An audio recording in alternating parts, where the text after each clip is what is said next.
It's not such a problem. In fact, it's good for you and me. साथियों शुरू करें।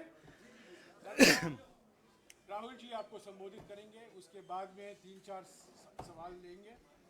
आधे घंटे या 35 मिनट का समय है हमारे पास, तो मैं राहुल जी से गुजारिश करूंगा कि अब शुरुआत करें। धन्यवाद जयराम जी। कल प्रधानमंत्री जी ने पार्लियामेंट में 2 घंटे, शायद 2 घंटे 13 मिनट, 2 घंटे 13 मिनट भाषण किया। उसमें अंत में 2 मिनट उन्होंने मणिपुर की बात की।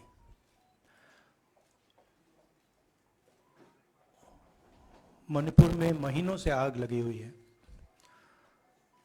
लोग मारे जा रहे हैं, बलात्कार हो रहा है, बच्चों को मारा जा रहा है। और अगर आपने देखा होगा कल, तो प्रधानमंत्री हंस हंस के बोल रहे थे, मुस्कुरा रहे थे, जोक्स क्रैक कर रहे थे, हंस रहे थे। ये उनको शोभा नहीं देता है। हिंदुस्तान का प्रधानमंत्री, अगर इस देश में हिंसा हो रही है, दर्द हो रहा है, हिंदुस्तान के प्रधानमंत्री को 2 घंटे मजाक नहीं उड़ाना चाहिए। विषय कांग्रेस नहीं था, विषय मैं नहीं था, विषय मणिपुर है। मणिपुर में क्या हो रहा है और उसको एकदम क्यों नहीं रोका जा रहा है, ये विषय है। मैं आपको अपना एक्सपीरियंस देता हूं, जो मैंने शायद अभी तक बोला नहीं, शायद पहले बोल देना था। मैं अब तकरीबन 19 साल से राजनीति में हूं और मैं हर स्टेट में गया हूं।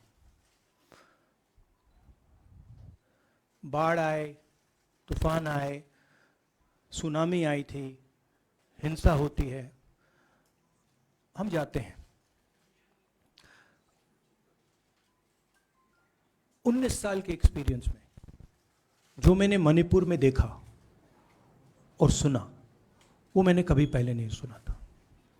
मैंने पार्लियामेंट में बोला कि प्रधानमंत्री जी ने, अमित शाह जी ने भारत माता की हत्या की है, मणिपुर में भारत को खत्म कर दिया है। मैंने ऐसे नहीं बोला था, ये खोखले शब्द नहीं है। मैं आपको समझाता हूं मैंने ये बात बोली क्यों। जब हम मणिपुर पहुंचे, हम लैंड किए, हमें मणिपुर में दौरा करना था। जब हम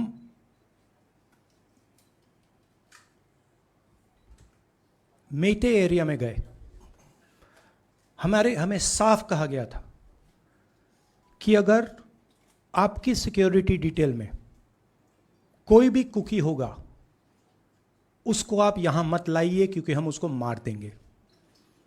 और जब हम कुकी के एरिया में गए, हमें कहा गया अगर कोई मेथे आपकी सिक्योरिटी डिटेल में होगा, उसको आप मत लाइए, उसको हम गोली मार देंगे।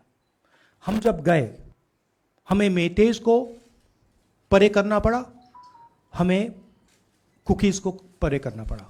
मतलब एक स्टेट नहीं है, आज 2 स्टेट है। स्टेट की हत्या कर दी गई है और उसको चीर दिया गया है। इसलिए मैंने बोला हिंदुस्तान की हत्या मणिपुर में बीजेपी ने कर दी है। और जब मैंने कल प्रधानमंत्री को देखा हंसते हुए, मजाक उड़ाते हुए, मैं समझ नहीं पा रहा था कि हिंदुस्तान का प्रधानमंत्री इस प्रकार से कैसे बोल सकता है। प्रधानमंत्री को यह पता नहीं लग रहा है कि हमारे देश में क्या हो रहा है। छोड़िए, नहीं जाना चाहते हैं, उसके भी कारण हैं, शायद मैं बता नहीं सकता हूं आपको, उसके कारण हैं। मगर अगर जा नहीं सकते हैं तो मणिपुर के बारे में बोले तो। हिंदुस्तान की आर्मी, आप सब जानते हो, सेना को आप जानते हो, जो मणिपुर में हो रहा है, हिंदुस्तान की सेना उसको 2 दिन में रोक सकती है, 3 दिन नहीं लगेंगे। अगर हिंदुस्तान की आर्मी को कहा गया कि यह तमाशा बंद करो, 2 दिन में यह तमाशा ड्रामा बंद हो जाएगा। प्रधानमंत्री मणिपुर को जलाना चाहते हैं, आग बुझाना नहीं चाहते हैं। यह है सच्चाई। अब आप अपने सवाल पूछिए। Would you like me to say it in English? I watched the Prime Minister of India yesterday speaking for 2 hours, laughing, joking, लगावing naras in the parliament. The Prime Minister would say one line and the entire BJP would shout another nara. You know, the Prime Minister seems to have forgotten that the state of Manipur is on fire and has been on fire for 4 months. Women and children are dying over there. People are being murdered. Women are being molested, are being raped. And the Prime Minister of India is sitting in the middle of the parliament shamelessly, laughing. This is not about Rahul Gandhi. This is not about the Congress party. This is not about the opposition. This is about India. It's about our country. A state has been decimated. It has been destroyed. It does not exist anymore. And it has happened because of the politics of the BJP. Divide and rule and burn. That is why in my speech I said, Bharat Mata has been murdered in Manipur. It's very interesting. For the first time, the words Bharat Mata have been expunged from the parliament. It's an insult to those words. Whatever I said that is wrong. I have said Bharat Mata, which is an idea, which is the idea of India, where everybody lives peacefully, harmoniously, with affection, has been killed in Manipur. It's a fact. So, the word itself now cannot be spoken by the people of India. We cannot say Bharat Mata in parliament.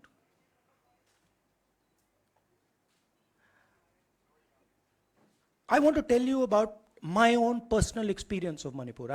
I've spoken to you about, I spoke in parliament about the women I met, the pain I heard, but I want to tell you why I said India has been murdered in Manipur. And I said it because Manipur no longer exists as a state. A state requires control, a state requires authority. That is disappeared in Manipur. It does not exist. And I saw this with my own eyes. When we went to Manipur, when we went to the Meitei area, we were categorically told that please ensure, we want you to come, we love you, but please ensure that if there are any cookies in your security detail, they do not come into our area or we will shoot them. When I went into the cookie area, we were told the same thing. We love you, we want you to come. But please make sure, if there are any Meiteis in your security detail, we will shoot them. Do not bring them here. Before going to the Meitei area, we had to remove all cookies from our security detail. Before going to the cookie area, we had to remove all Meiteis from our security detail.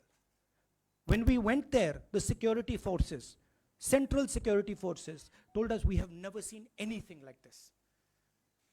We were told it is completely outside our control. Okay? That is why I said Manipur has been murdered by the BJP and the idea of India has been murdered by the BJP in Manipur. I was not speaking metaphorically. I was speaking literally. Now, the Indian army, it will take the Indian army 2 days to put an end to the nonsense that is going on in Manipur. The Prime Minister refuses to stop the fire. He wants Manipur to burn. He allows Manipur to burn. Because if he did want it to stop, there are tools in the hands of the Indian government that can stop it immediately. I know. I have full faith in our army. I know. And every Indian citizen knows that if the Indian army is told, please put an end to this, it will stop immediately. There are reasons for the PM not being able to go to Manipur. I'm aware of those reasons. I don't want to say them publicly. But there are clear reasons as to why the Prime Minister is not going there. That is why we wanted the Prime Minister to speak in Parliament. That is why we wanted Manipur to be on the agenda in Parliament. And what did the Prime Minister do? He ridiculed the state. He ridiculed the women of the state. He laughed at the women of the state. That's the truth. Now please ask your questions. हाँ Sanjeev Sanjeev mic देना यार Finally, I just want to say one thing again in English. See, the Prime Minister, when he becomes Prime Minister, he ceases to be a politician. He becomes the representative of the voice of this country. His the politics should be put aside. And the Prime Minister should speak not as a petty politician, as the leader of a political party, but the Prime Minister should speak with the weight of the Indian people behind him. And it's tragic to watch Mr. Narendra Modi. It's sad, because the Prime Minister does not understand what he actually is. He is our representative. He's my representative. He's all our representative. And watching the Prime Minister spend 2 hours talking about the Congress, talking about the opposition, making ridiculous remarks about the name, this really does not do justice to an Indian Prime Minister. I've seen Prime Ministers from the Congress party, I've seen Prime Ministers from the BJP, I've seen Mr. Vajpayee, I've seen Mr. Dev Gowda. None of them have ever done this. There's a complete misunderstanding in the mind of Narendra Modi ji about what the Prime Minister of India is. Rahul ji, you wanted the Prime Minister to speak in Parliament, and now that he's spoken, and you've said that he wants Manipur to continue to burn. So what is the Congress Party's next step to retrieve Manipur and save it? The only conclusion I can draw, because the Prime Minister has tools in his hand that can stamp out the fire in Manipur certainly within 3 or 4 days. But for some reason he is refusing to use those tools. Right? The Prime Minister could at least go to Manipur, talk to the communities, and say, I'm your Prime Minister. Let's start talking. It will be taken seriously. So I don't see any intention. Rahul ji कल ये भी प्रधानमंत्री ने अपने भाषण में कहा कि 2018 में ये लेके आए थे, 2023 में विश्वास प्रस्ताव लेके आए और 2023 में भी लाएंगे. तो एक तरीके से उन्होंने साफ तौर पर ये कह दिया कि मैं तो हमारी सरकार अगली बार भी बन रही है. एक पॉलिटिकल बात भी उन्होंने कही. तो आप उनके पूरे भाषण को आप ये कह रहे हैं कि वो पॉलिटिकल भाषण ज़्यादा था, मणिपुर पे बात बहुत कम थी. तो इसको कैसे देखते हैं? नहीं, भाषण हिंदुस्तान के बारे में नहीं था, भाषण नरेंद्र मोदी जी के बारे में था. वो अपनी राय, अपनी राजनीति, अपने एम्बिशंस वो आपको दे रहे थे. सवाल ये नहीं है कि नरेंद्र मोदी जी 24 में प्रधानमंत्री बनेंगे या नहीं. सवाल ये है कि मणिपुर जल रहा है, महिलाओं का बलात्कार हो रहा है, लोग मारे जा रहे हैं. सवाल ये है, अगर ये प्रधानमंत्री कहना चाहते हैं तो ये पब्लिक मीटिंग में कहें. मजाक बनाना चाहते हैं तो जब मणिपुर नहीं चल रहा है तो करें. बट प्रधानमंत्री को ये समझ आनी चाहिए, बात समझ आनी चाहिए कि पार्लियामेंट में जो चर्चा हो रही थी वो उनके बारे में नहीं थी, वो मणिपुर के बारे में थी. सर नमस्कार. कल प्रधानमंत्री ने बार बार कांग्रेस का नाम लिया और ये आरोप लगाया कि नॉर्थ ईस्ट और मणिपुर की सारी समस्याओं में कांग्रेस जिम्मेदार है. आप क्या जवाब देंगे? नहीं, अभी मैंने बोला ना, वही तो जवाब है. मुझे प्रधानमंत्री को जवाब देने की जरूरत नहीं है. मैं सिर्फ ये कह रहा हूं कि एक स्टेट की हत्या की गई है, भारत माता की हत्या कर दी गई है मणिपुर में. भारत माता की हत्या मणिपुर में कर दी गई और प्रधानमंत्री लोकसभा में मजाक उड़ा रहे हैं, हंस रहे हैं, नारे लगवा रहे हैं. मुझे क्या जवाब देने की जरूरत है?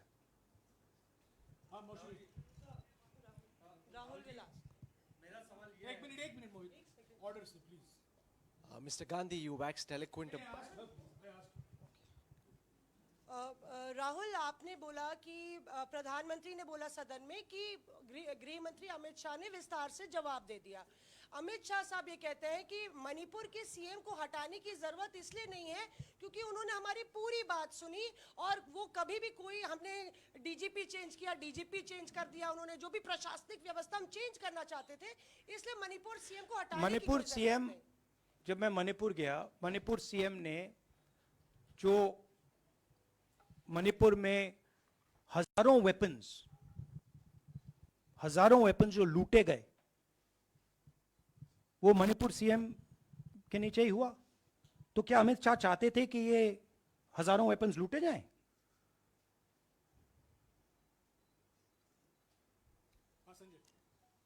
राहुल जी, जो हिंसा चल रही है, क्या अमित शाह चाहते हैं कि हिंसा चलती जाए?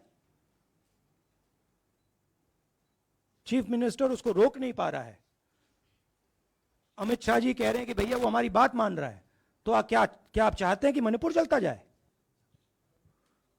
राहुल जी, एक संसद में एक नया ट्रेंड दिखाई दे रहा है कि कई सेशन से अपोजिशन के एमपीज या तो सस्पेंड हो रहे हैं या डिस्क्वालीफाई हो रहे हैं, या एक सेशन से ज़्यादा ये अपोजिशन के एमपीज का जो प्रिविलेज मोशन या प्रिविलेज रूल्स के तहत जो डिस्क्वालिफिकेशन हो रहा है या सस्पेंशन हो रहा है, इसका जो ट्रेंड बढ़ रहा है, इसको आप लोग कैसे एड्रेस करेंगे? आप देखिए, एमपीज को निकालें, वापस डालें, हमारा काम बदलता नहीं है। हमारा लक्ष्य जो मणिपुर में हो रहा है उसको रुकवाने का है। जो भी औजार हमारे हाथों में है, उस हिंसा को रुकवाने के लिए उनका हम प्रयोग कर रहे हैं और करेंगे।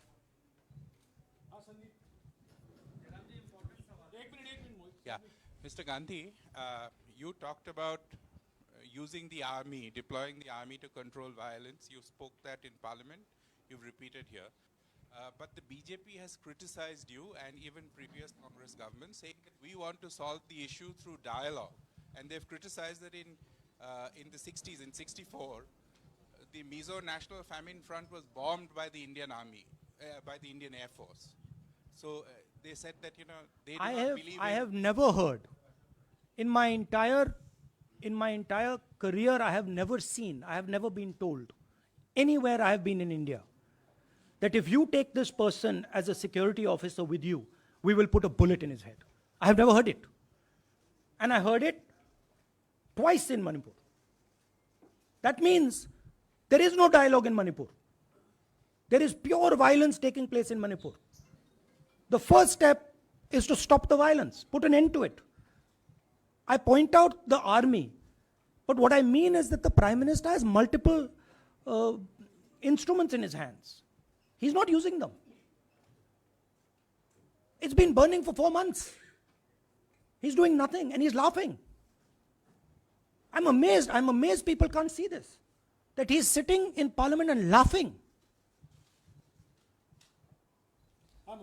जयराम जी, Last question. जयराम जी, मोहित दुबे हूँ न्यूज नेशन से। आपने 37 मिनट का भाषण जयराम जी राहुल जी नहीं, मतलब आप मुझसे जयराम कर रहे हैं या उनसे राहुल जी जय सिया राम? राहुल जी, आपने 37 मिनट का भाषण लोकसभा के भीतर दिया और 37 मिनट में सिर्फ आपको करीब 14 मिनट ही दिखाया गया, बाकी आपके चेहरे पे कैमरा नहीं था। और आप मणिपुर गए, मैक्सिमम टाइम आपने मणिपुर के ऊपर बोला। इस परंपरा को आप किस तरीके से देखते हैं?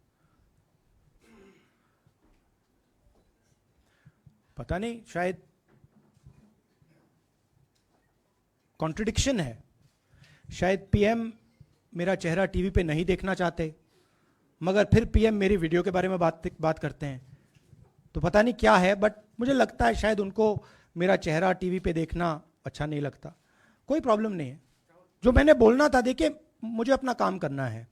मैं जानता हूं कि मीडिया पे कंट्रोल है, लोकसभा राज्यसभा टीवी पर कंट्रोल है, वो उसके बारे में मैं कुछ ज़्यादा नहीं कर सकता हूं। मगर मुझे अपना काम करना है, मैं अपने काम को करता हूं। जहां भी भारत माता पर आक्रमण होगा वहां मैं आपको खड़ा मिलूंगा, भारत माता की रक्षा करते हुए मिलूंगा।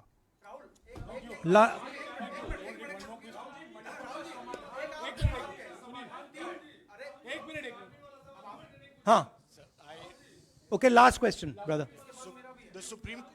The Supreme Court has already said what it has in terms of a constitutional breakdown, as well as now, you are asking for the army. Do you believe that Article 356 is the only way out? Or I'm not asking for anything. Please don't misunderstand.